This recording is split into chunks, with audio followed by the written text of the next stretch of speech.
Where are we being occupied in our own lives? Right now, I feel the Great Spirit is making it very clear to us what scenarios and environments in our realities are giving us a sense of overwhelm or emotional occupation. The way you can find out where you are being occupied is what are the scenarios in your life where your body is giving you a trauma response. So maybe you get a bit like fiery and retaliatory and you need to like blah blah blah blah blah because you're not being heard, or this energy is coming at you, or something is happening where this energy is coming at you and your body is reacting in fight. Maybe you have to run out the room, or you make an excuse to leave the room, flight. Maybe you just completely glaze over because this energy is overwhelming. Be that from a person, a situation, and whatever that might be. Maybe they're highly controlling, maybe they're angry, maybe they just talk at you and never stop, maybe it can have many faces. This energy can come through many textures, but you'll know if there's a spillage and an overwhelm happening in your life depending on your body's response. So you could fight, you could flight, maybe you freeze, you just glaze over and you dissociate while somebody's just going on and on. Or maybe you fawn and you're just compliant and submissive. So where in your life, and what scenarios in your life do you find your body reacting in that way? That is the key to you understanding where you are under an occupation by somebody else's energy, right? There is an assessment right now of where we are putting ourselves in the line of receiving emotional spillage, emotional overwhelm from other people.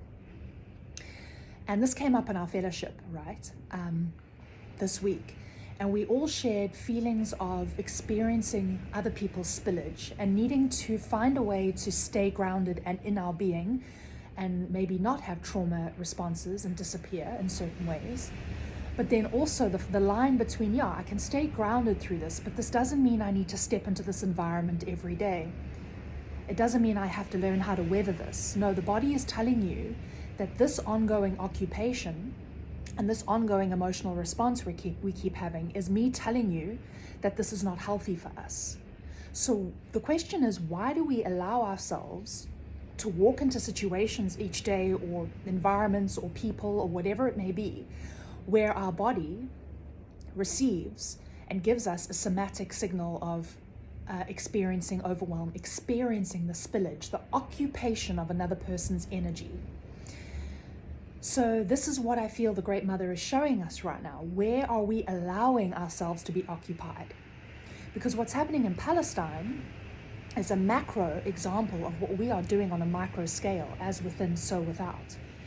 And the Palestinians can't leave the situation. They're trapped. And we sometimes feel like we're trapped in these scenarios. I have no other option. I have to stay here because of this fabricated reason. This is why my body must put up with this overwhelm each time. But that's a fallacy. And we need to learn where we need to take the power back, either by removing ourselves from those situations, changing the dynamic of those situations, speaking up for ourselves in those situations, putting a boundary down in the situation. We need to protect the body. The bodies are being broken in Palestine because we are not protecting our own bodies. We are ignoring trauma signals from our own bodies, because we've been conditioned to just be like, oh, that's just me overreacting. I need to dig deeper and learn how to cope with this. It's my fault that I can't handle it. No, your body is the temple. It's the wisest, most sublime, intelligent part of us. So when the body is giving animal signals, fight, flight, freeze, or fawn, and it keeps coming up with a particular personal scenario, that's your body saying, please help me, help us. Please don't use your mind and all your conditioning, because you got taught somewhere to put up with this energy. You've got taught through your conditioning and your upbringing to put up with an occupation in some way in your life. The energy might be presenting through a different kind of texture or person or scenario in comparison to one of your parents. who overwhelmed you with that energy growing up. But it's still the same body response. Your body, because of an old wound and pattern, you have been conditioned to put your body in scenarios where it experiences the same emotional overwhelm. And the Spirit is saying to us, please honor the body, please honor my voice in you, which is primal, instinctive, somatic. It's in the body, it's in the heart. When you feel an impulse to run, do this, do that, that's me talking to you. And I'm saying, protect my body, protect your body. I'm telling you that I don't want this in our lives. So in whatever way that looks for you, we need to, at the moment, assess our relationships and figure out how to protect ourselves in them. What is good for us? We have to remove the fence and the occupation from our own bodies, from unhealthy energy spillage, if we want Palestine to be free and liberated. So sending love, and it's okay. I know we've been taught in certain ways to accept certain energies, but right now Sophia and the Spirit, the great wisdom, is showing us, no, this isn't normal. I know you grew up thinking this was normal, but this is not normal. And this is actually holding us back, because it's keeping us in a frequency.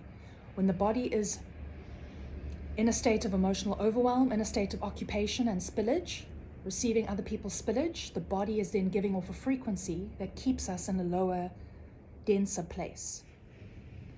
So just trust your instincts, just trust your body to move into spaces and put up boundaries and do things that keep you in a state of well-being. That's the best thing we can do for ourselves and for this earth. Okay, sending love.